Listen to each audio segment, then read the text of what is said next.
Are there any first timers here? Good, good, thank you. We started this, just to give you a little bit of an overview.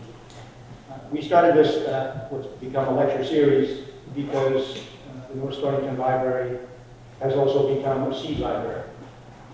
And what we're trying to do is to encourage people to garden more and to share their successes with us by growing out some of their plants and bringing the seed back. So you'll see out in the hallway out here a fairly large collection of seeds in the seed in a hard catalog. Now the library's gone electronic, we repurposed their analog catalog, and it's full of seeds. And we want to encourage people to join the seed library if you're at all interested. It's not a complicated process to save seeds, and we'll be going over again later on in the season. We're going to talk about it in detail in terms of the methodology that you use. But it's an incredible resource, and I really encourage everybody to, at some point, take a look through the seed catalog, and literally the seed catalog in this place. And if there's anything that interests you, sign up, fill out the form, and take it with you. There's no charge. And if you are successful, grow a few of them out. Don't eat everything. Grow a few of them out and bring some seeds back. And what we're trying to do is to promote gardening, to promote seed saving. We have some kind of unusual seeds, and we want to, one of the advantages of seed saving is that you are able to preserve and propagate seeds that may not be easily available otherwise. So there's a seed library in Hudson that's been in operation for quite a while, and they have an incredible collection of very, very hard to find seeds. And we would like to get to that point. We're a long way from that point right now, but the seeds that we have all been donated, or almost all have been donated, and we want to do the same, to disseminate them to the community and hopefully encourage people to try new things, to garden more, preserve unusual varieties, and share them with the community. And it's been, I think, very successful. We've got over 200 people have come to take seeds already. And we're having that expanding by half again by the end of this year. Who knows where it'll go? But all over the country, the seed libraries started, and they're remarkably popular, remarkably successful. So that's why we've been doing this. Today's topic is going to be insects and diseases.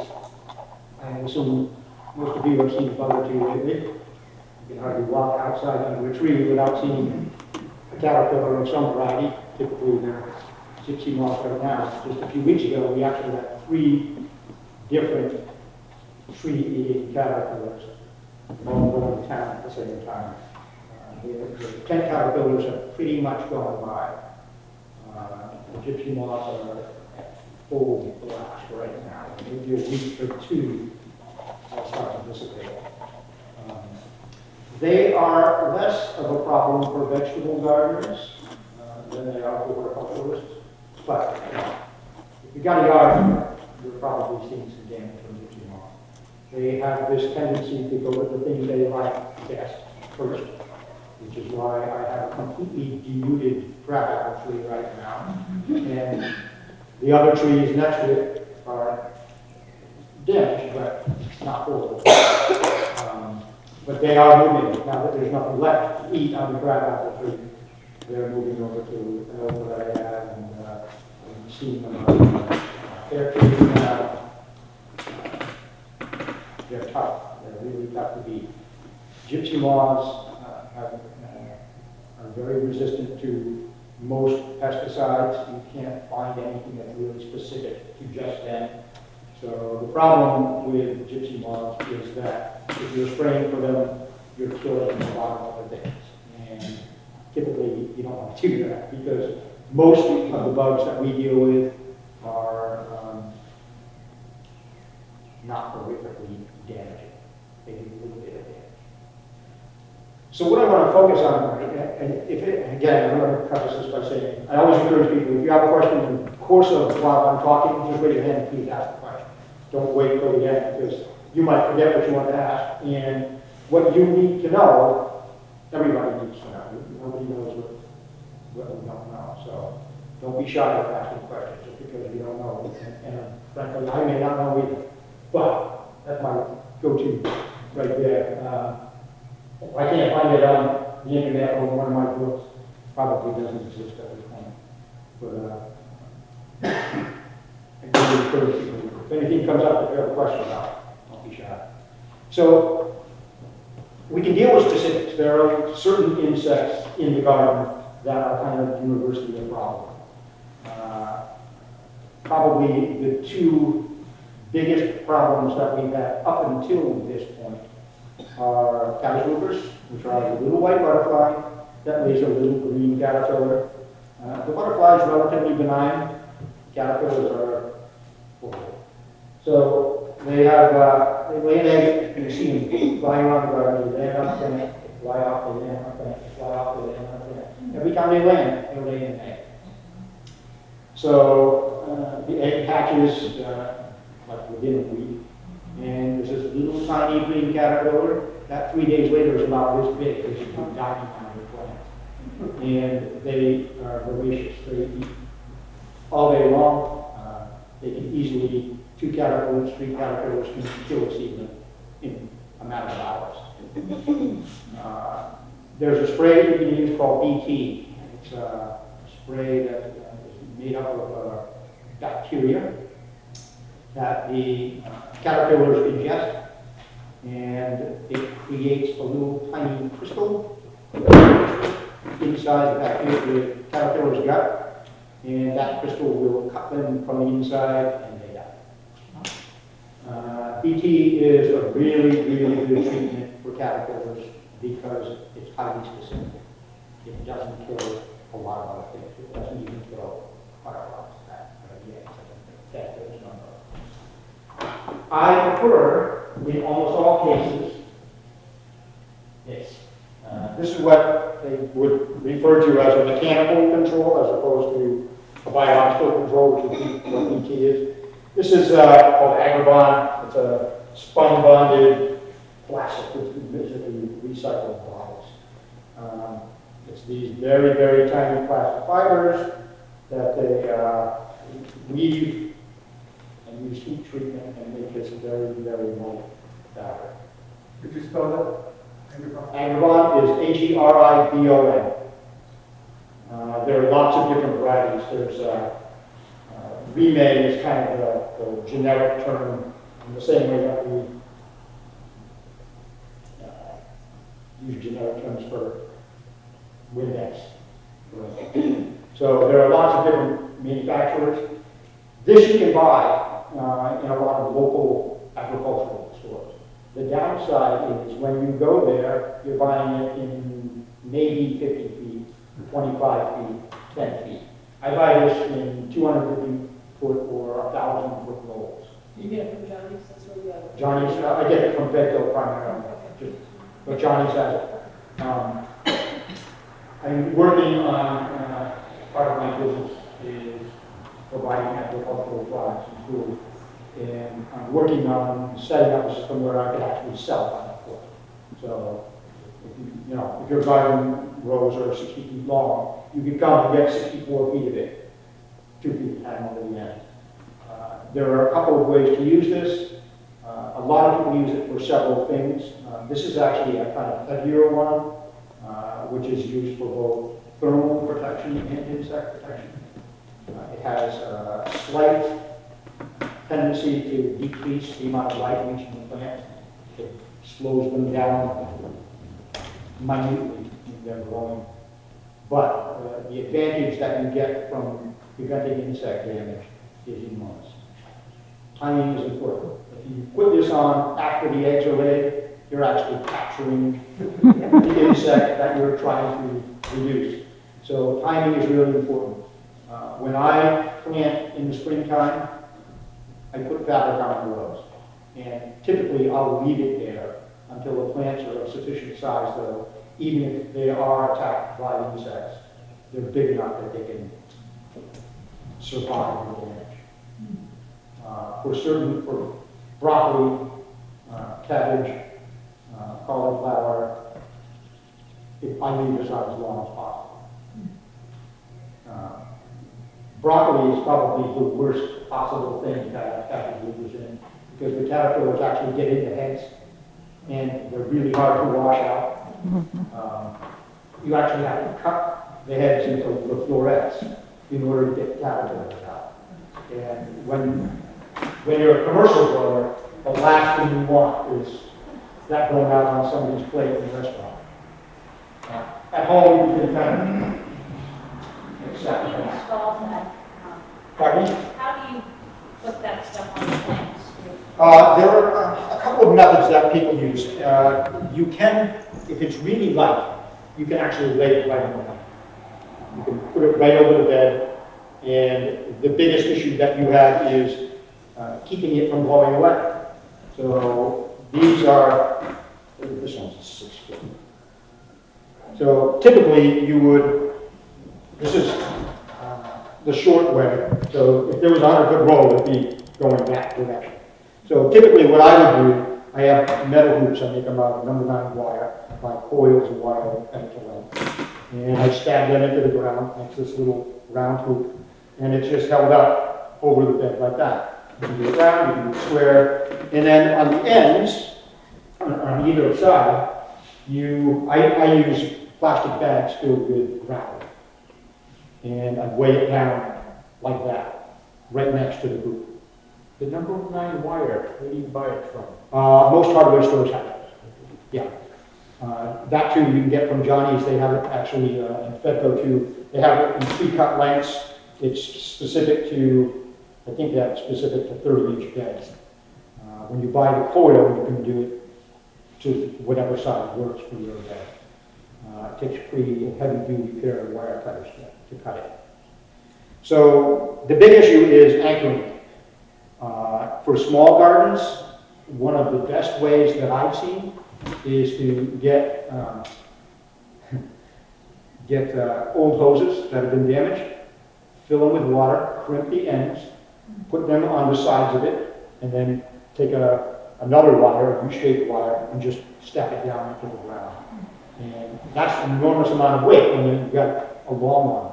I've seen people use metal pipes, I've seen them use 2x4s, but we had a reasonably windy day not too long ago, and even with 5-pound bags of gravel, it can lift it out, pull it out from underneath that weight. So weighing down is important, or if it's, if you do lose it, getting out there and putting the cover back on as quickly as possible is important. A lot of farmers will actually just use a shovel full of soil, just walk down the row and shovel it onto the sides. That's an effective method, but it tends to make the fabric deteriorate faster. I like to get as much use out of mine as possible. Usually I can get 2 years. If I'm lucky, I might get 3 years out of a roll. But that's lucky. If you're in an industrial or agricultural setting, if you're talking about acres of it, it's really hard to manage it so that you can get a lot of reuse. Does it start ripping when it starts? Yeah, it breaks down for a variety of reasons. It breaks down primarily from sunlight exposure. It's ultraviolet light. There are some that are treated, but still they tend to break down. And there are lots of different varieties. There's one that I've seen on the market. It's 4 times the price of this, but it is it's made of a different kind of material that actually stretches. I've seen dogs run over it and the claws don't go through. This stuff. So there's this other thing for those of you who don't go to agricultural stores. You can get this. This is a wheel. You can get this at any fabric store. Craft stores have it. It doesn't have the same width, but if your garden beds are relatively small, You can buy rolls of this very inexpensively. It works the same way, but it doesn't work for all the same bugs. This won't keep flea beetles out. So flea beetles are the second, for me, the second biggest pest to deal with. I grow a lot of arugula. Flea beetles seem to have a great love of arugula. And they are an insect that lays its eggs in the soil. So it's really tricky. If you have flea beetles somewhere, you don't want to plant a susceptible crop in the same place because they're going to overwinter in the soil. And, even if you put this fabric on, you're going to just trap them inside. So anybody dealt with flea beetles? Is that a problem for anyone? I tried growing eggplant once. They love it. They love it. So prevention is the best way to deal with anything. If you're familiar with what they call integrated pest management, prevention is the first line of defense. And one of the ways that I found that's really effective with flea beetles is to use other aromatic plants, either as a preceding crop or as a companion crop. They do not like onions or garlic. So if you have a section in your garden where you grew onions previously, that's a good place to plant a crop that's susceptible to flea beetles. Or to use onion skins, dry them out, put them in your agricultural blender, the one you use for bugs, and make a powder out of them, and sprinkle that on the soil, and the aromatics that are left over in that will tend to repel flea beetles. What about making a tea out of fresh onion? It will probably work, but again, you want to do it before you see the problem. Rosemary works well, mint works well, lemon works well. So a lot of those aromatic plant materials tend to discourage flea beetles. And it's a very, very benign. There are sprays that you can get that are organically certified. I consider them kind of the third line of defense. So first is prevention, the second is mechanical, third would be some kind of spray. And again, there's a hierarchy there as well. I would prefer to use a biological spray that's specific. Beetles tend to be a good choice for BT type sprays. Neem will work, pyrethroms work, but as you go up the scale, if you're going from biological to a lot of plant-based insecticides, you're decreasing the specificity. So you may be killing off flea beetles, but you don't know what else you're killing off. It could be that you're killing ladybugs as well, or lacewings, or mantises, and all of those are bugs that are working with you. So integrated pest management encourages you to kind of set up a hierarchy of how you're going to deal with things. Obviously, the first thing is to know what the problem is. And for a lot of people, it can be growing for a while, you can actually go out to the garden, you see holes in the plant, and just based on the shape of the holes, you're like, that's cat moths, or that's flea beetles. You know right enough, or slugs, or woodchucks, or whatever. But you can just look at the plant and you like immediately, someone who's done it for a while will know, I got a problem. And once you've done that first step, the identification, now you find the bug itself. Make sure you know exactly what you're dealing with. And then you can find the least invasive, the least aggressive treatment. And you progress from there. You use the least first. If that doesn't satisfy the problem, you go to the next one, and go to the next one. Now the other side of IPM is what they call the threshold intolerance. So if you have a few bugs, and they're not killing the plant, it's just, it's more a visual problem, aesthetic problem. You have to decide if you can live with that, if that's going to prevent you from enjoying your arugula, or a little bit of extra protein is actually a good thing. So you have to decide, where is the level where you need to take your treatment. So if it's minor damage, You can live with it. Usually you're best off living with it. If it's a health issue, if it's something that actually is going to make you sick or will spread to other plants and make them sick, lake blight on tomatoes would be the prime example of that, then you have to get rid of it. And for farmers, if it's an economic problem, then you have to decide at what point does the economics of losing that crop justify the expense of dealing with the expense of pesticide or buying 1,000 feet of this. So there's a whole hierarchy of decisions that you have to make to determine, is this a big problem? Is this a minor problem? Is it just aesthetics? Is it related to my health and nutrition? And those are how you really decide the best approach to take. We used to spray in Connecticut for gypsy moths. We don't do it anymore. The reason we don't do it anymore, aside from the obvious cost, is that it killed too many other things. There was no specific spray that could deal with gypsy moths that didn't have a profound effect on everything else, including fish and birds. So the same kind of logic should apply in your garden. You have to think about how is this step that I'm taking to impact one thing going to have an unintended consequence somewhere else. There has been an enormous and still growing kind of reaction to pesticides. I'm sure you've all heard about the Monsanto debates, other related issues. And they are because people are increasingly aware that some of the methods that we've used in the past have had consequences that were unexpected and very long term. And that's true with even benign insecticides or benign to our way of thinking, BT, and even some of the beneficial bugs that people have produced. We don't know what the long-term effects of those things are, so always do it with some moderation and some caution.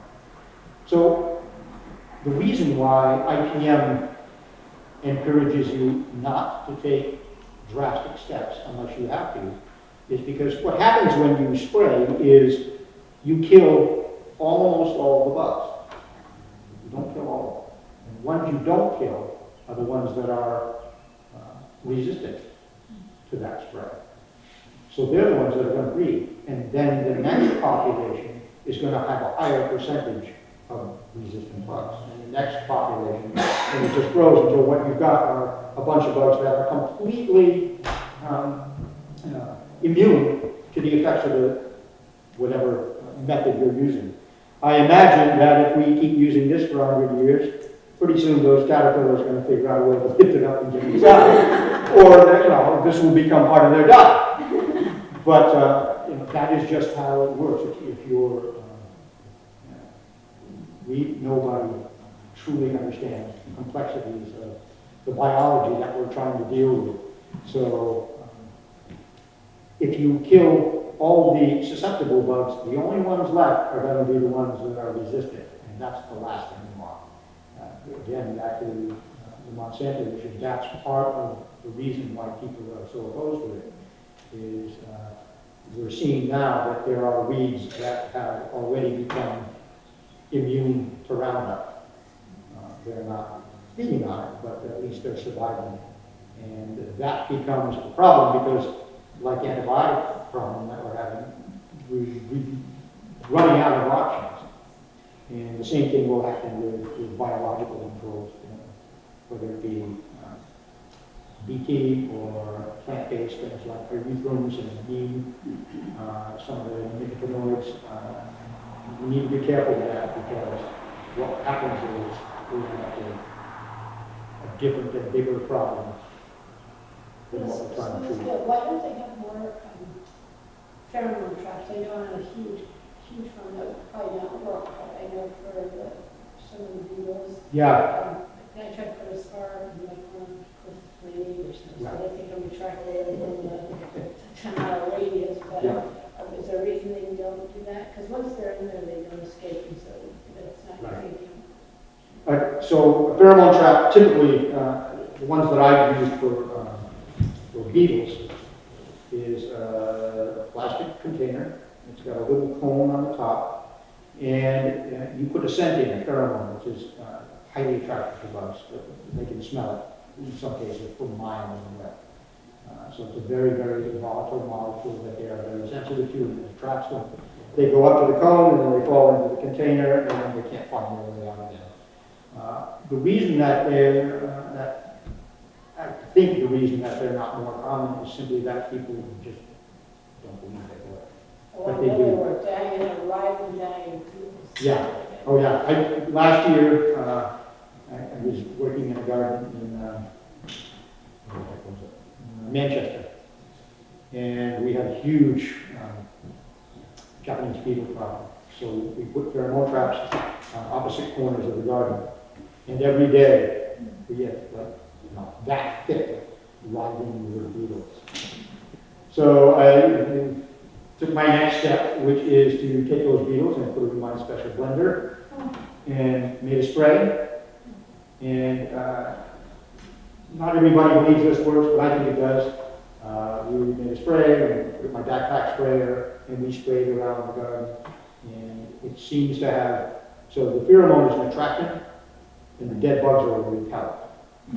So it's kind of homeopathic for your garden. Pardon me? It's kind of homeopathic for your Yes, garden. except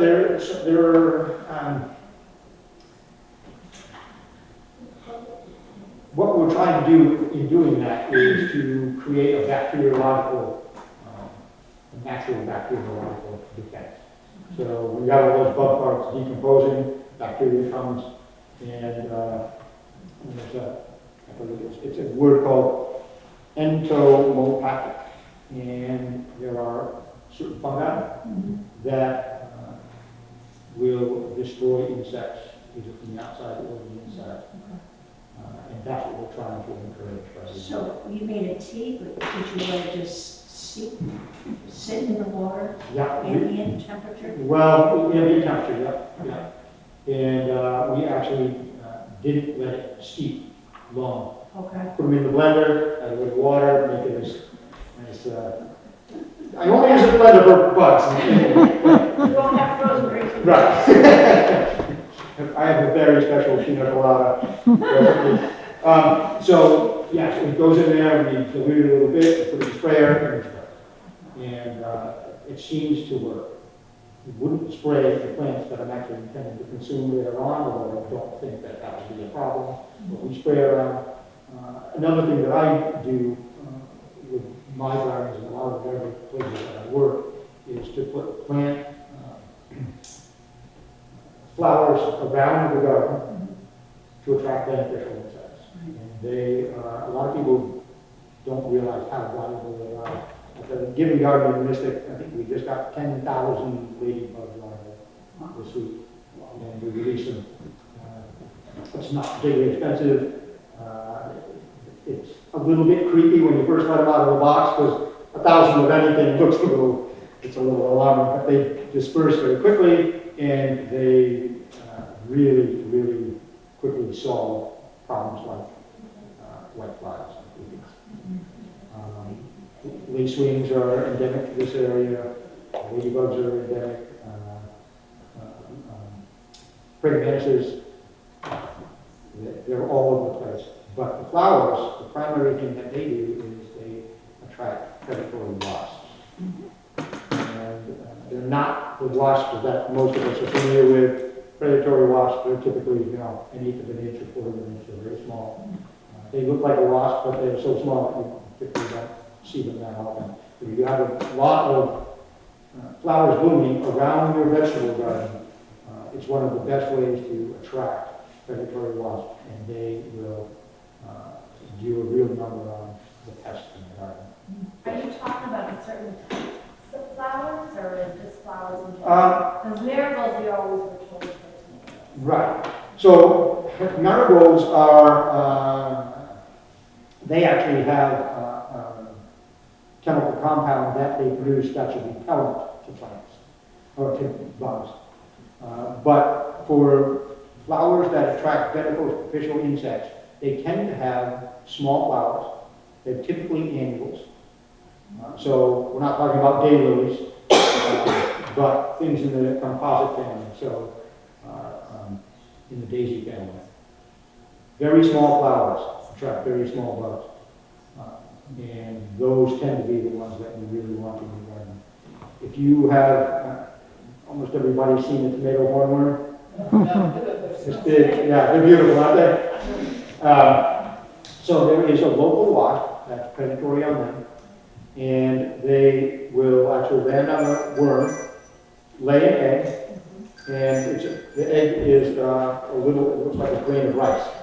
And on some of them, they'll have 20 on the worm, but they will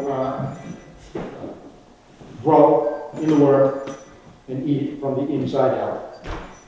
And they are one of the best. You can hand pick tomato worms. They're really easy to find. They're a little bit repulsive to some people, understandably, but they're not hard to hand pick. You just kind of knock them into a jar and then off to the blender. But they're relatively easy to manage. But if you're talking about cabbage loopers or flea beetles or something that's, you're dealing with thousands of minuscule insects. Hand management is a much more difficult thing.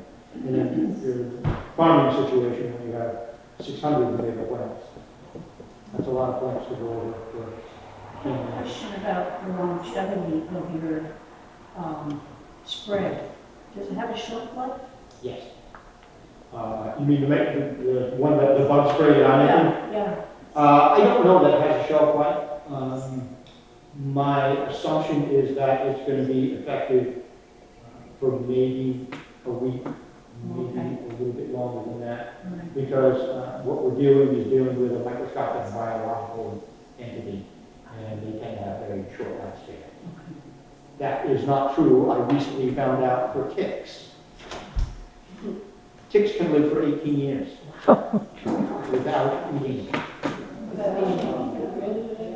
Without eating. Which makes them really hard to deal. They go into this kind of dormant state, and they just hang around until they sense the molecule that attracts them. It's called butyric acid, and all mammals produce it. So the tick will just be sitting on a branch, doing as close to nothing as it's possible for a living entity. They barely any biological activity. And then that, the mammal walks by, the tick senses that butyric acid, it kind of jumps to life and hops onto that animal and immediately finds a spot with no hair on it and digs in. But yeah, they found that 18 years they can just sit without eating and wait for their prey to fill up. Sounds like a So you mentioned the tomato hornworm. Yeah. I've seen them with the white, and Yeah. I was told, that's. If you see that, you don't want to, just leave them So do you right leave it where on they the are. plant? Yep, leave them right on the plant. So it's gonna die. Within a day or two, it'll die. But what you want, typically, when you see them with that egg, it's not one egg. Typically, it's a whole mass of eggs. And each one of them is going to pupate into another hornet. So what you want to do is to encourage them to survive. And again, this brings up, emphasizes the point that systemic pesticides don't really solve your problem in the long term. They may solve the problem at the immediate moment, but they're also going to have unexpected effects on the real solution to the problem, which is having an ecosystem that is working in your favor. And pesticides aren't typically part of an ecosystem in the broad sense that we think. So plants all produce biological molecules to prevent damage. I was working at the Fresh Garden in New London, it's the garden that's associated with the high school. And we have a bed there that's planted with red and green cabbage. The green cabbage is being eaten by moths, by the caterpillars, and the red is not. And the reason is that red plants are red because of a chemical called anthocyanin. And And the cyanine is what it sounds like. It is a precursor to cyanide. And the reason that the caterpillars don't eat them is because the red is toxic. So, if you have a cabbage looper problem, one of the easy ways to deal with it is not plant green vegetables, plant red vegetables. And there are a lot of varieties that you can do that with. You can do it with cabbages, you can do it with lettuces. They're not a cabbage looper problem, but it's the same repellent effect. There are cauliflowers that are not white, they're orange, and those have some anthocyanin too. So again, this is a very benign way of dealing with the problem. Very few of us have kids who prefer green cabbage to red cabbage. So there are ways to kind of overcome some problem without bringing in toxic or really aggressive methods. There are a lot of relatively benign ways of coping with it. And that, the fact that it happened at the New London Garden, where we got a bunch of students from grade school to high school students, was a really good lesson for them. Why is this happening? Let's talk about this. And we were able to bring in a lot of other methods, other learning opportunities there. So, again, back to the IPM, there are lots of different ways of dealing with the problem, and sometimes it's just a matter of picking the appropriate variety. With diseases, as opposed to insects, that's particularly true. If you look at the Johnny's catalog for almost any vegetable that they sell, there'll be a little listing on the side of all of the disease issues that those plants are specifically bred to deal with. And diseases tend to be site-specific. So we have, here in New England, we have alternaria, because there are a lot of native host plants that encourage it, host it. But there are a lot of tomato plants that are specifically bred to resist alternaria blight. So if you are a few years into your gardening and you recognize that there are kind of persistent disease problems that you're always dealing with, one of the ways to deal with that is to find a variety of seed that has that resistance kind of built into it.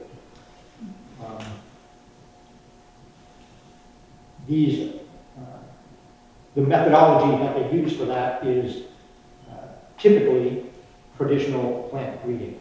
Now, there are some GMO methodologies that they can use as well, and some people are concerned about that, some people aren't. I'll leave that to you to decide. But it's easy to find out. Most of the kind of responsible seed companies will either pronounce prominently on their cover non-GMO, or within it, they do have some GMO varieties specified that that's the case, because they understand that for commercial growers and a lot of home growers, it's an important issue. So it's not something that's easy. But for a lot of those resistant varieties, it's traditional plant breeding.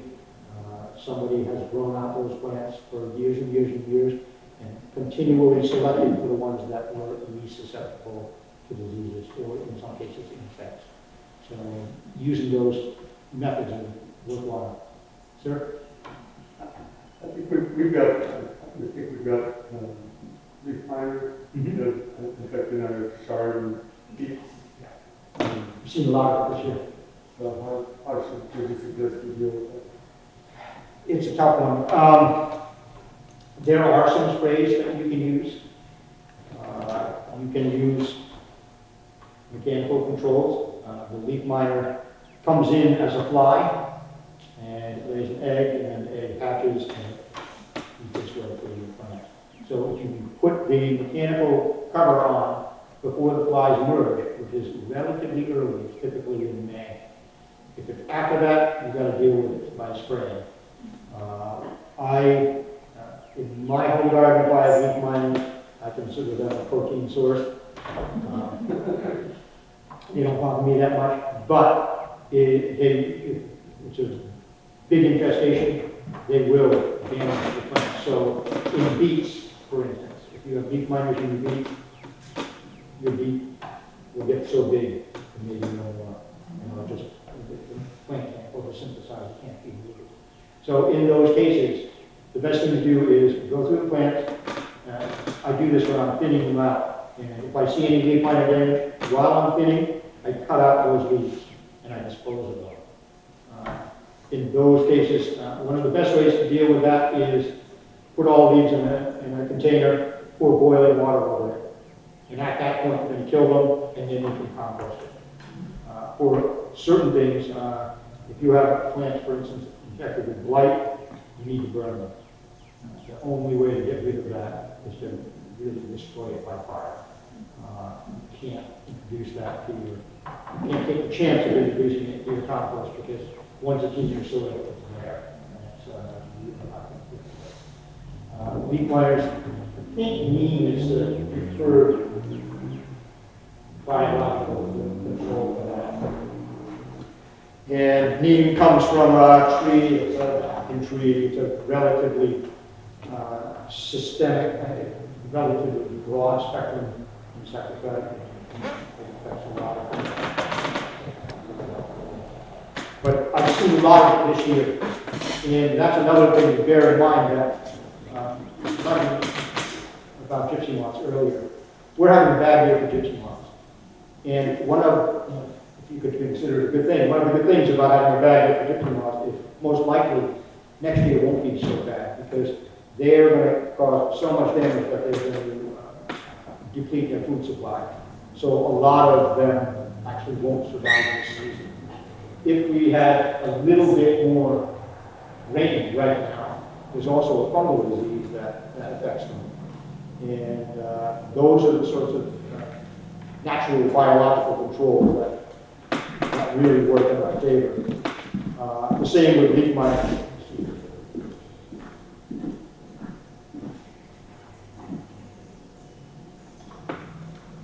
If you have a bad year this year, which it seems to be, it's quite likely that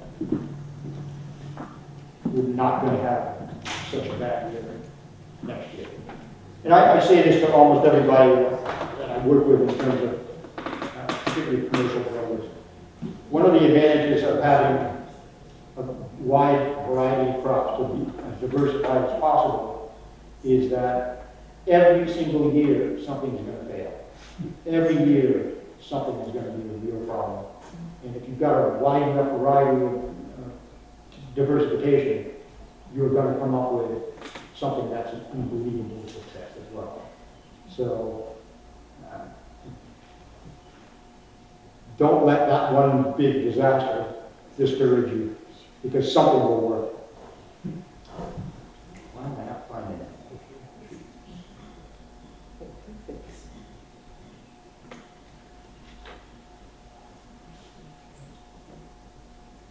Well, I'm trying to adjust the light above you because with the backwards. Getting a little glare? You're getting dark.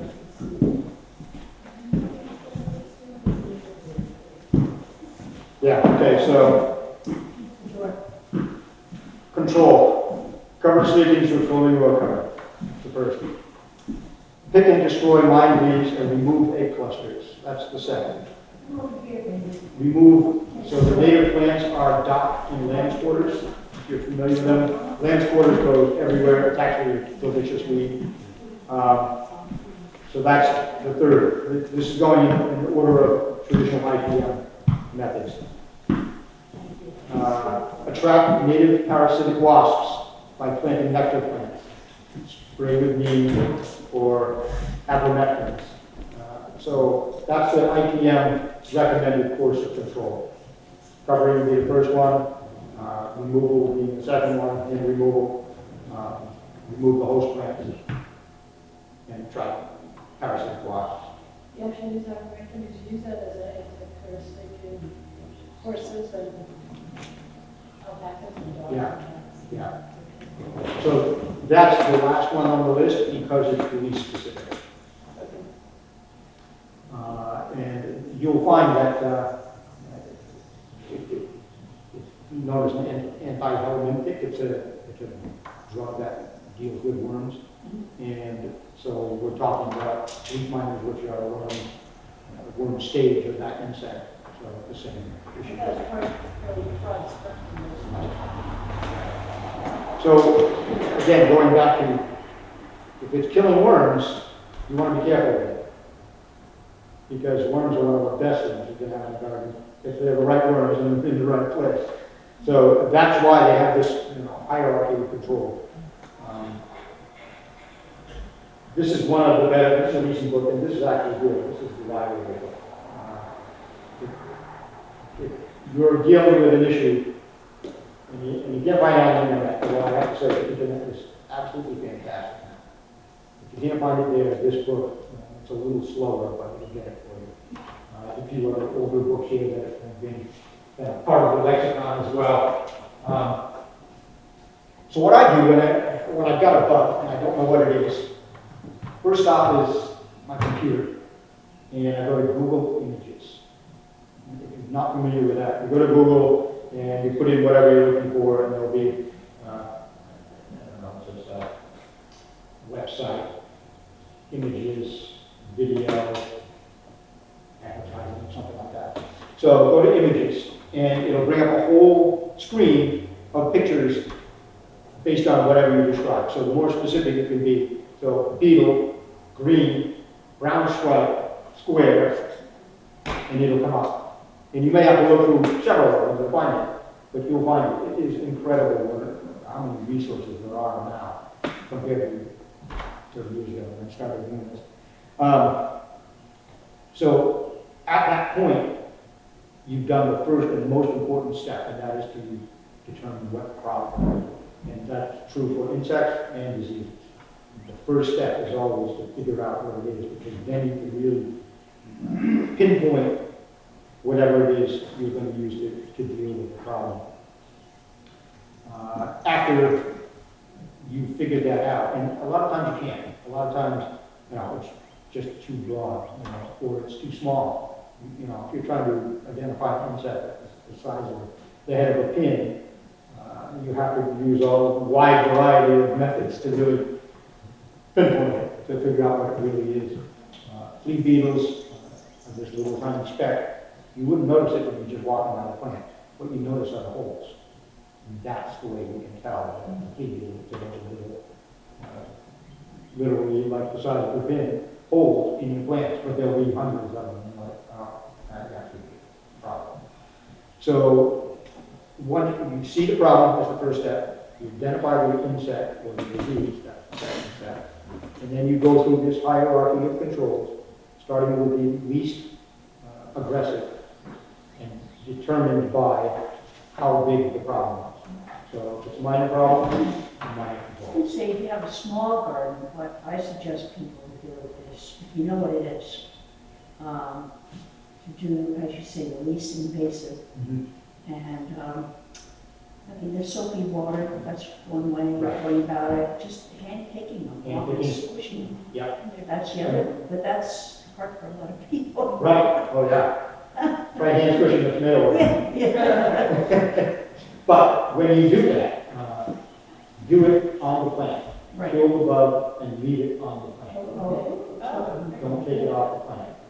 Because the other bugs are going to sense that, and they're going to infer, if we can attribute that intellectual process to them, that there's a problem, that there's a reason not to go on that plant because their brothers just died there.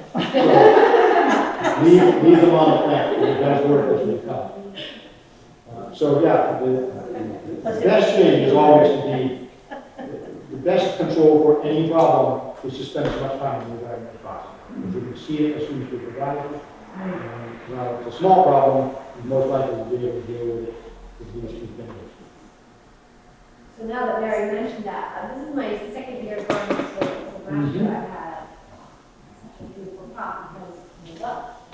This year I had tiny orange-brown beetles, like they would fly around and make like crazy, and that's my brother said, just squish them.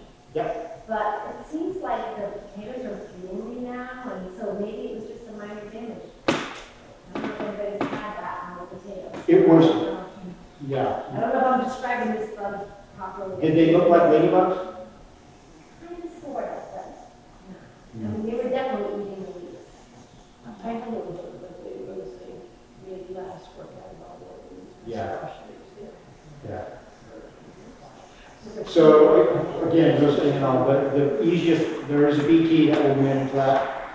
But BT and beetles, think of that as kind of the first defense, because if you're gonna go to a non-mechanical method, that is probably the most specific for beetles. And there are varieties of BT, so you can't just buy one, you have to make sure that it's appropriate for whatever it is you're really dealing with. But Colorado potato beetle, it doesn't sound like that's what it was. But that is a really voracious. That's I'm wondering if next year's gonna get worse and then worse. Right. So there are some reasonably good organic controls for that, but again, I think this is the best one. And once your plants reach a certain stage of maturity, once they're at the flowering stage, they're pretty close to being done anyway. So if you're seeing a beetle problem at that stage, it's possible that you don't have to be overly aggressive with it. But the advantage of doing it is that you are controlling the population the following years.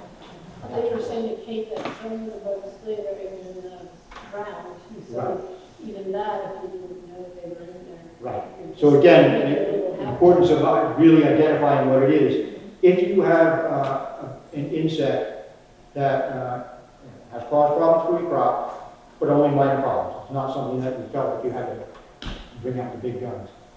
If it overwinters in the soil, you're going to have the same bug the next year unless you take some kind of measures. And one of the best ways to deal with that, if it's an overwintering bug in the soil, is to do a late tillage. So the area where that crop was is where they're going to lay their eggs, on the assumption that that's where it's going to be the next year. So in that area, you do a late tillage, and then you plant an alternate crop or a cover crop that they don't like. Now, I do a lot of that kind of prophylactic planting, I guess you'd call it. I do a lot of rotations using onions. I use fennel a lot. So insects tend to kind of stick to a certain plant family. Diseases do the same thing. If you have something that's affecting potatoes, it may also affect tomatoes, and then it's going to go to eggplant, and then it's going to go to peppers. They're all the same thing. If you have root maggots, which are frequently a problem with turnips, you might see it on carrots. If you plant onions the next year, that will eliminate the root maggot problem. Or if you follow onions with root crops, which is what I do a lot. I will do onions or garlic one year, the next year that's where my carrots or turnips are going to go. Because I know that the residues from the onions are still in the soil, and they will repel the flies that lay the eggs that will become the kind of problem. So that's one method of dealing with that. The other is to interplant. So you can actually, you know, you've got a row of onions, and right next to it, put your turnips. And the scent and the phenols from the onions will repel those flies, and they're going to have a harder time finding the thing that they're looking for because it's right next to it. You can do the same thing with aromatic mulches, like I said earlier. You grind up onions or rosemary or mint or whatever. Right. You're kind of making an aromatic screen that they can't really figure out what they're looking for. Carrot rust fly is one that's a common problem if you grow a lot of carrots. But if you grow a lot of carrots, they're also going to be a problem for dill. They're going to be a problem for fennel. All the things in that family will attract it. So again, interplanting is a really good way to deal with that. I use fennel to repel flea beetles, because flea beetles don't like that. So I'll plant my fennel next to my arugula, and that seems to work pretty well. Not 100%, but it's a lot better than just having a full arugula. So aromatic screens like that are really effective. Can it be any allium? I mean, not just onions? Yes, absolutely. Scallions or Yeah, chops? yeah, alliums in general, and using alliums in spray. A lot of people use garlic for sprays, and it's the same reason. Bugs don't like it. Will that work for wire worms too? Yeah. Yeah. Well, Have you seen a lot of wireworm? I have a wire worm problem. Where? What crops? Mostly in radishes, Yeah. icons, and some carrots. Yeah. White carrots, so. So, yeah, and again, it's a worm that's introduced as an egg firefly. So you have a barrier when the time that the flies are out, that's the first line of defense. And using the aromatic screen, if you're using some kind of allium spray or powder, or following an allium crop, putting carrot or susceptible crops in that day the next year, or the same year after that's harvested. So we're going to be harvesting garlic probably in 2 or 3 weeks around here. And that, you still got 5 or 6 weeks of easy growing. So you can follow those almond crops, garlic crops, with a root crop, and be fairly sure that they're not going to have a wild problem. Right now I'm using potatoes as traps. Yeah. You just buy a bag of potatoes, yeah. How about that thing, the orange kind of segmented worms? Mhm. I guess they do have feet, but they're not real worms. Right. So, yes, but they're tough, so they like wire. Yeah. Do you fish? Yes. You use wire worms? You got a small hook. Yes. Yeah. You need like another 16 hook or something. Put on a flat.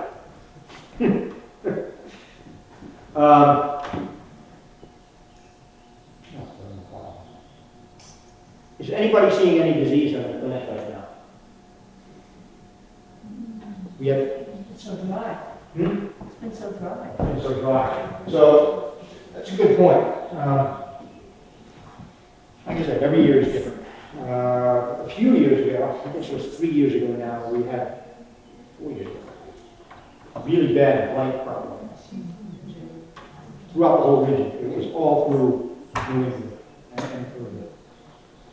And that happened because a big box store bought millions of plants from a grower, and they had blight, and they got spread out to all of these stores all over the country. Medications?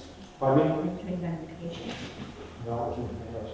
Oh, okay. It was in tomatoes. So now it's everywhere. Yeah. And it's very, very hard disease to deal with. Once it's in your soil, it takes years of not having any host plants there to finally get rid of it. You can't just compost the plants because it's a wild compost, it's even hot temperatures.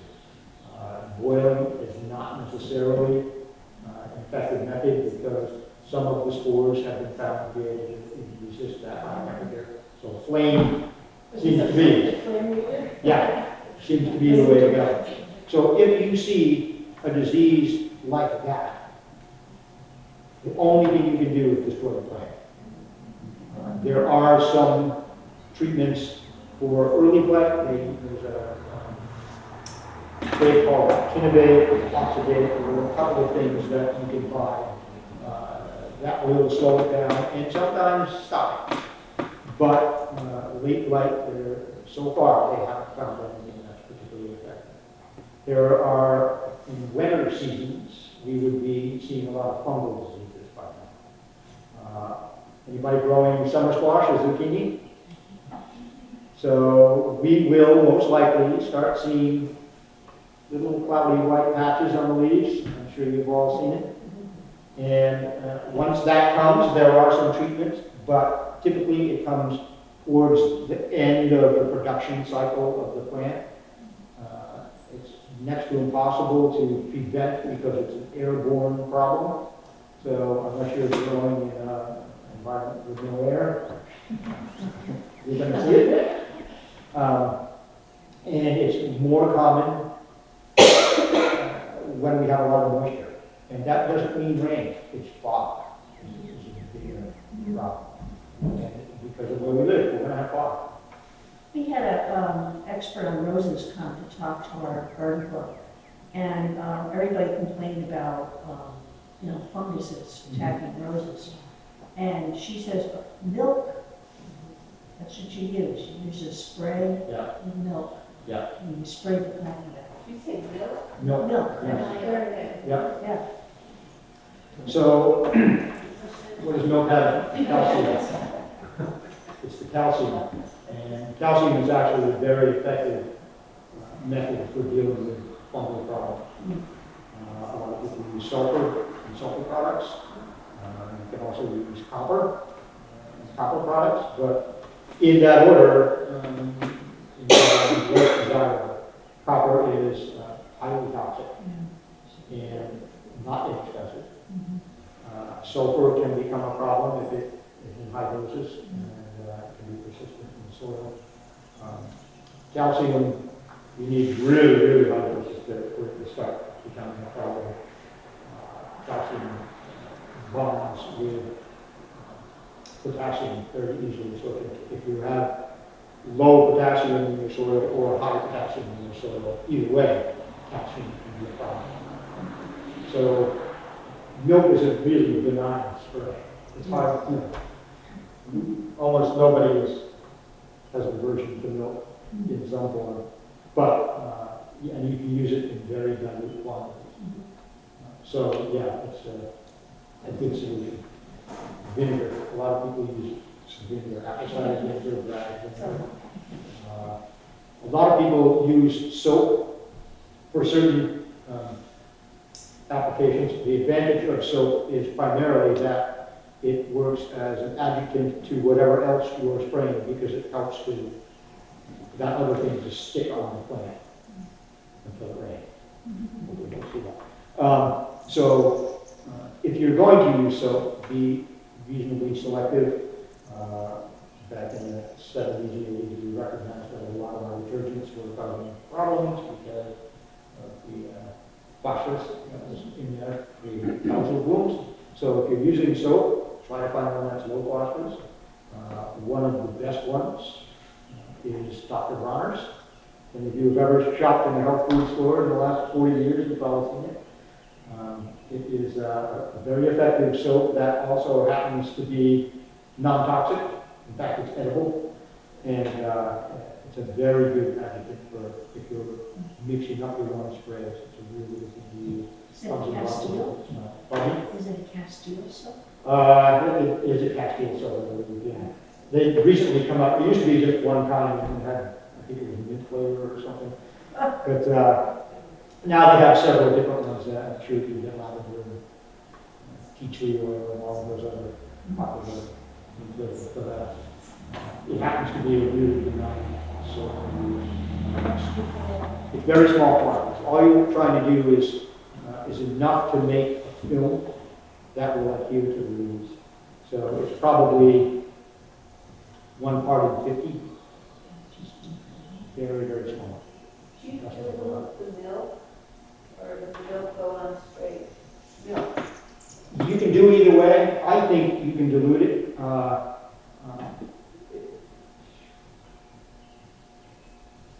I'm always in favor of using the least. Less is more. Yeah. That way, if you need more, you can add more. But if you start out with as much as possible and it doesn't solve the problem, you got to find another solution. You haven't mentioned diatomaceous earth. No, it is an effective insecticide for certain things, specifically slugs. Does anybody have a slug problem? I'm a great proponent of mulching. I really, really like using mulch. But, so do slugs. Yeah. And diatomaceous earth is a very, very effective method for dealing with slugs. And the only thing better is ducks. They're much more expensive. So diatomaceous earth is a natural product. It's a kind of very sharp, granular substance that comes from deposits from ancient seabeds. So it's essentially crushed up shells. And when slugs crawl over it, it irritates them, so it acts as a physical barrier. And again, the physical barrier is often the best line of defense. It is not 100% effective. Some slugs are just tougher than others, I guess, and they'll fall through it, but it is very effective for certain soft-bodied insect problems, not really slugs. Some people will make a spray out of it, they find it, they grind it up very, very fine, and you can make a spray out of it. There's another product called kaolin clay that works essentially the same way. And what you're doing is creating a physical barrier of minerals. When you do that, aesthetically, you're losing a lot. Actually, you're making a powder that sticks to the leaves. It reduces the amount of photosynthesizing that the plant can do, but it does act as a barrier. It's like, it's like a little mineral coating on your plant. So for plants that you're eating the leaves of, it tends not to be particularly effective. For plants that you're eating the fruit or the roots of, those diatomaceous earth and kaolin clay can be really good and benign method of doing anything. Clay has the added advantage of bringing in some good nutrients as it washes off the leaves. It goes into the soil, and there are a lot of micronutrients that are associated with the clays that are valuable. So it can be a worthwhile method. What about horticultural oils? Horticultural oils work the same way as soaps. It's the same idea. So they tend to be called a sticker spreader. So typically horticultural oils are used both as a barrier and as an adjuvant. So you would mix some kind of insecticide with them. Horticultural oils are really popular with orchardists, not so much with vegetable growers because they kind of stick around a long time. But if you're growing fruits especially, apples, pears, a lot of the soft skin fruits are very, very good. What's the word? They're a good place to use them. They tend to require a little bit more aggressive spraying equipment because as an oil it's thicker. If you have a small, if you're dealing with blueberry bushes, for instance, you could put them in a hand sprayer. I happen to have a backpack sprayer, and you can mix it up with whatever if you mix it with water. And with a backpack sprayer, you can spray it 20 or 30 feet into the air. So you can actually get really good coverage for it. Yeah, they're good. They're relatively benign. Not inexpensive. This is always part of the equation that you have to deal with. But very, very effective. Cutworms? Cutworms. Trickiness. The way that you discover cutworms is you discover all the dead plants. Cutworms don't do things in a small way. What they're doing is cutting the stem off just below the surface of the soil. If you see your little seedling suddenly lying on the ground and wilted, that's the first suspect. So they tend to be individuals that are laid by a moth. So if you get the barrier on beforehand, that's the first line of defense. Once you see the damage is already done. You can't save that 90% of the cases. So what you do is you take a toothpick or a wire, you put it down where the remaining stem is in the ground, and start circling the stem, going in increasingly wider spirals. And you'll uproot the cutworm, and then you put the toothpick through it, and you solve that immediate problem. What do they attack? Almost any seedling. So what they do is they live just below the surface of the soil, and they'll actually eat through the stem of the plant, and then they'll eat their way up the plant, giving them enough or down into the roots first. But their damage is immediately obvious because the plant kind of talked nurture their seedlings for a couple of weeks and finally got them in the ground. And 2 days later, you go out and it's gone. The only thing more discouraging, I think, is groundhogs, because That's me. and they, they're not seedlings, they're eating like whole cabbage plants. But yeah, worms are a tricky one. They are endemic, we're never not going to have them. So, and I believe there is a BP specific to cutworms. It's really anticipated. But again, it's something that you don't necessarily want to use it until you know you've got a problem. Once you know you've got a problem, you've already lost the plant. It's not something that you can easily recover from. Getting back to slugs, I was gonna say, instead of spraying something, we should be encouraging our raccoons and our skunks. Yeah. Because they love, and we Snakes had, too. yeah, and we had a litter of raccoons. They would come every day in daylight. They would come up to the yard, and they would be in around the hostas like this. Yeah. Like this. There's no difference in one of the things that I've used for slugs, not so much of a problem here, but up in Maine, they have really big problems for me. And I would put down boards in my bags and whatever. And in the morning, I flip them over, and there they be. A lot of people use salt to kill them.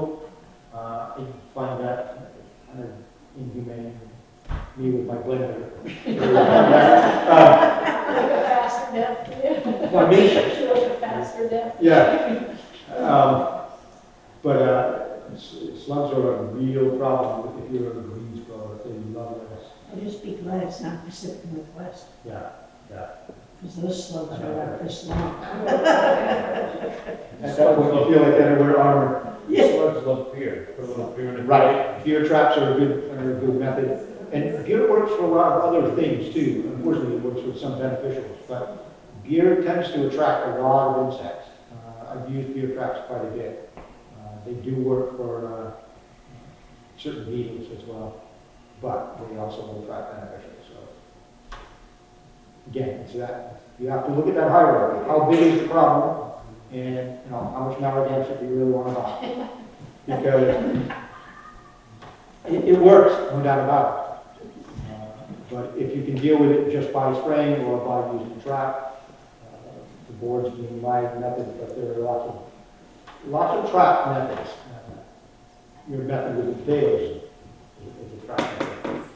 A lot of people will, if you have carrot rust flies, a lot of people will plant dill on the outside of their garden in order for them to be attracted to the dill, which flowers soon and will attract them. So there are lots of ways of finding an alternative plant that will draw your problem away from the thing that you really want. Now there are arguments on both sides of that saying, well, aren't you actually attracting more insects to your garden as opposed to pulling them out? And the only way you can figure that out is by actually monitoring both of them over the length of the season.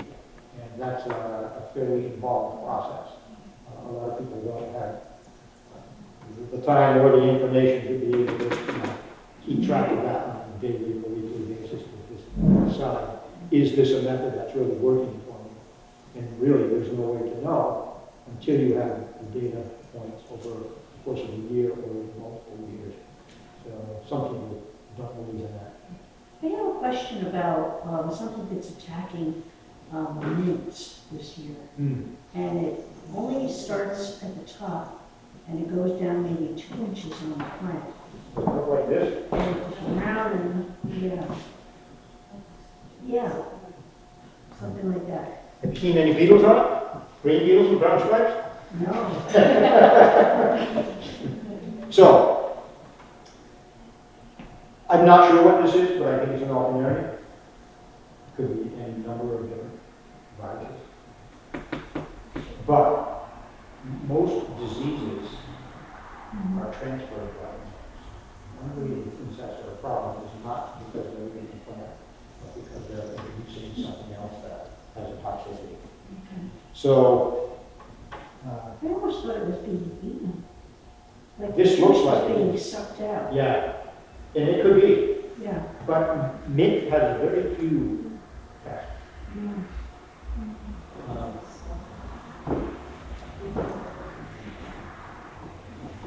These books are interesting. This one over here is done by insects, so you know you have a beetle problem, you go to the beetle section. This one is done by plant. So if you have a plant that has a problem, you go to the mint section. And very often, mint insects, aphids, have you noticed any little tiny bugs on it? Typically, they don't make the physical damages of wilting. It could be a time of the day that I'm not Right. seeing. The insect most likely to come to your attention is the four-lined plant bud. This greenish yellow creature has four black lines on its back, the inner one's thin, the outer one's quite thick. It's not like the bird. They suck juices from young mint leaves, causing black spots. This damage is very serious. Use rotenone, which is this is known as rotenone is not recommended. Diseases, anthracnose No, and rust. because that would be yellow, and fragments would be yellow with a black center. Rust, light yellow with brown spots appear on stems, leaf stalks, or veins. No, Plants affected by wilt grow slowly, lower leaves yellow. It sounds like you've got four-line plant bud. Fill in the bundles, but. oh yeah, when they're there, 'cause I haven't seen them. They're a flying bug. They're a flying bug, and it may be that when you're approaching, they're leaving. It may be that they're there at a specific part of the day. Or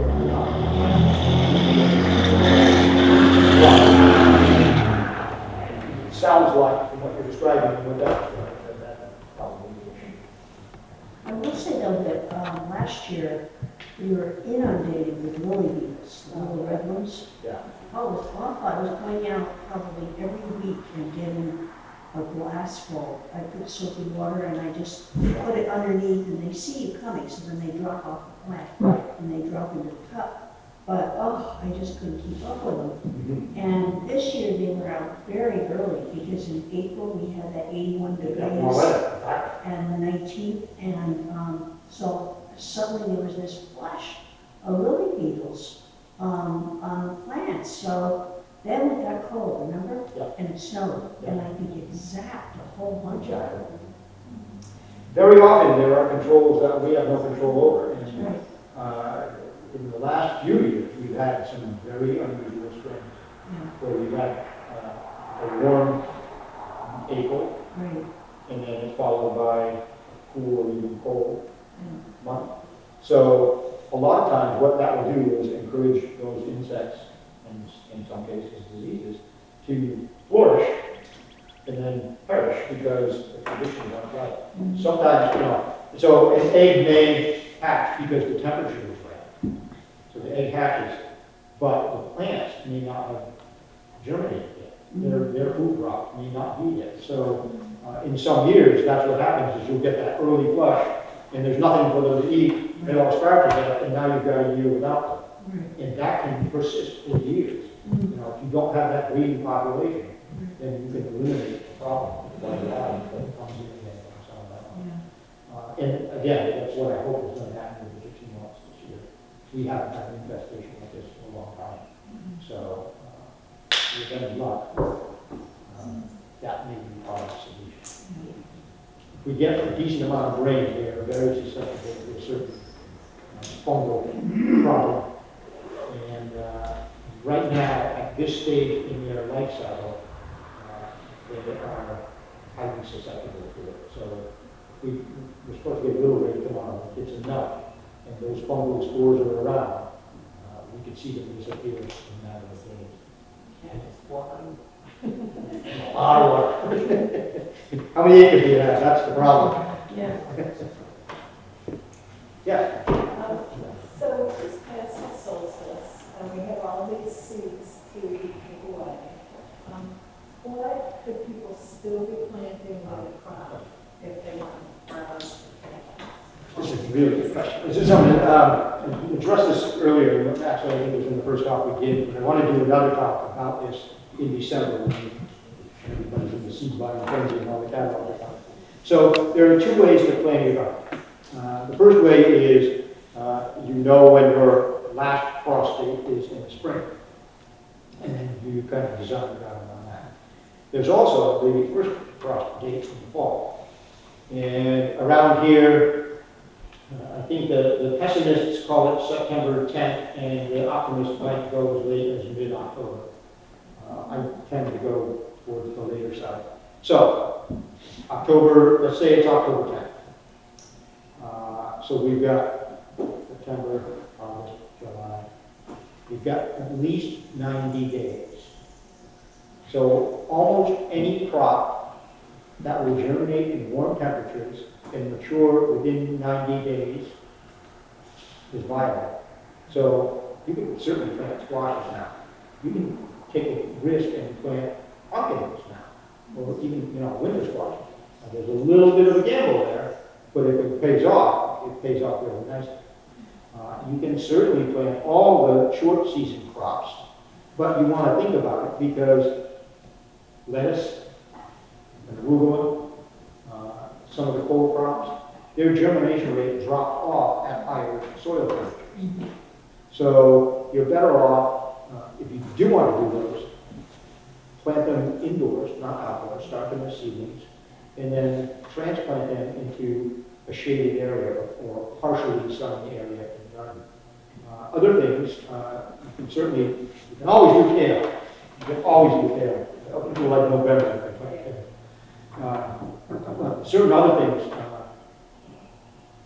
are not too much of a gamble because you know that even though the soil temperatures aren't optimal for germination because it's too warm, we're getting into shorter days, starting out, and we're going to get more daily heat. You've got remarkably cool nights. But as these plants are starting to mature, the days will be getting shorter and cooler. So if you plant spinach right now, it may germinate. You may get a decent crop without it getting bigger, but it's going to bolt really quickly because we're going into the warm season. If you plant spinach in August, the end of August, the days are relatively short. They're certainly getting cooler, and you'll actually probably get 3 cuttings out. So it'll mature to harvestable size. You cut all the outer leaves, leave just the little tiny inner leaves. 2 weeks later, it's got an enormous root system now, fully mature root system. So it's going to throw out more leaves very quickly. You can cut them again. The plant's going to get a little stressed at that point. So it may bolt, or it may not. It may put out more leaves again. And so any plant that is within that range, I would gamble and say 110 days to maturity. You can probably still plant it now. And if you're going to use these, you may not need these right now because what that will do is retain heat, and most of the bugs that you're trying to eliminate or prevent will have already been through their first cycle. They may be a second install or a third install. They'll come back, but you don't need this for a temperature barrier, but you will need for a temperature barrier in the fall. So if you set up your bed so that you can apply this heavier fabric so that it will retain heat, a lot of the crops that you can plant in August or July will continue to mature right into November. The cold crops in particular, everything in the Nebraska family, really, really good crops to start in August. Broccoli, cauliflower, kohlrabi. I usually start lettuces and spinach, arugula, bok choy, lots of my, I love hot turnips. So all of those, mid-August to as late as mid-September, I'll be seeding those and putting them under cover. And last year I was harvesting, we had a very, very mild early winter last year, but I was actually pulling carrots out of the ground, carrots and turnips and radishes, and harvesting spinach and kale and lettuce in December. We actually have vegetables from the garden for Christmas dinner. So, seeds are cheap, and they're never cheaper than what they are here. So, it's definitely worth the gamble. Now, that being said, the likelihood of you actually harvesting seed from plantings is going to diminish as it gets later into the season. Right now, a lot of things that you plant will fully mature, and you could actually have a harvested seed to bring back in the seed library. That won't be true with everything, and it's certainly very unlikely to be true if your plants start to bolt in October or November, because the seed won't actually have time to mature before it's damaged by the full plant. That being said, the purpose of the library isn't only to save seeds. There are a lot of other reasons why it's happening there. Eating the vegetables from a certain point.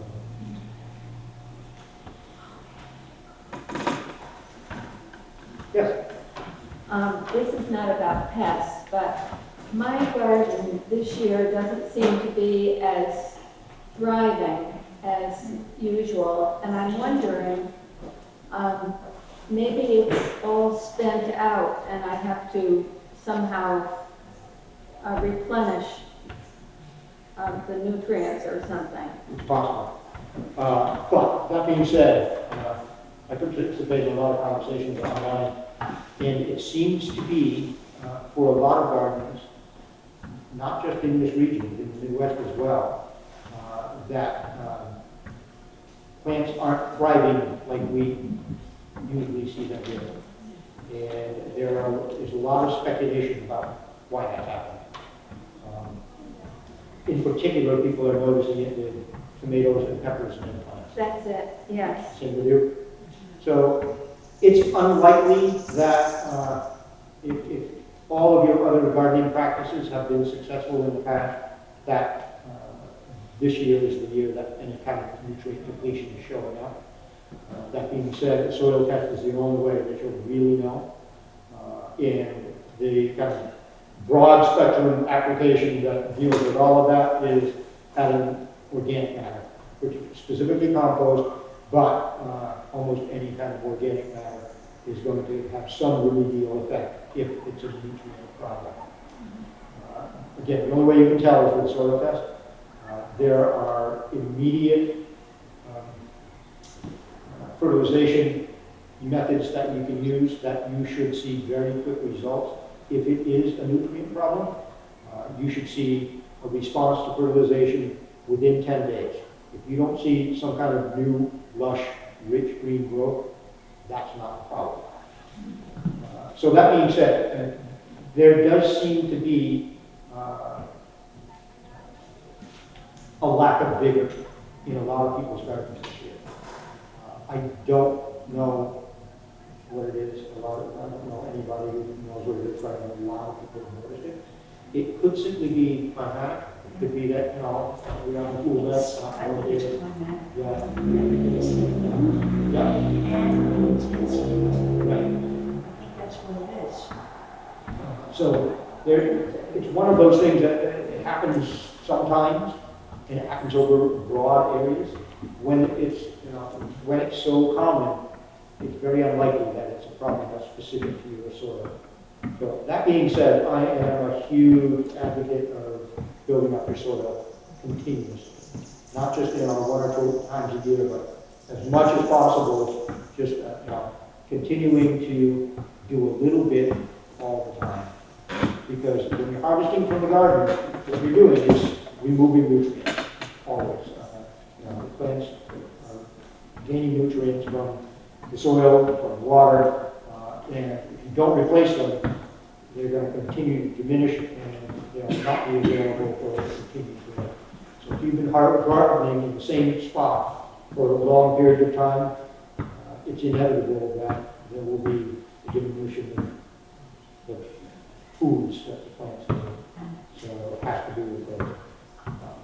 It's almost impossible for a small farm or a gardener to have all the requisite inputs to replace everything that they're taking out without going off your own property. If you have a 2-acre garden and a 5-acre forest, you may be able to do that by breaking all the leaves out of the forest and adding them to the garden. But now you're diminishing the nutrients in the forest. So there's no way to, and, and deleting them. And unless you're using your waste products to feed your garden, there's going to be a continuing diminution of nutrients. There's no other way to remove it. You have to always replenish some of that. But that being said, I doubt that what you're noticing is because of a specific to your soil. It's a regional problem. What is the chatter on the chatter on the There's a lot of speculation, but because it seems to be so widespread, there is nobody really seems to know. And speculation is kind of rampant these days. Not just in gardening, it's everywhere. So it's like, one of the problems with the internet is anybody can say anything, and it's 40% of it will be believed by someone. It's a conspiracy theory. Yeah, exactly. Oh, I'd like to thank you again.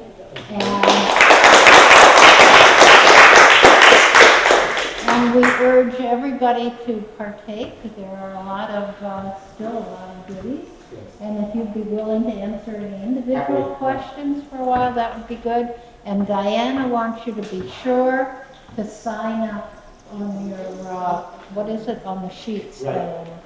So that, Your contact information for the next box, and then we're also kind of keeping track of what people check out, so we know what to try to get from this year. and the next program is, do we know? Yeah, we have. July 20th. Yeah. July 20th? What was your topic? I have no idea. I'll tell you. But put it on your calendar, July 20th.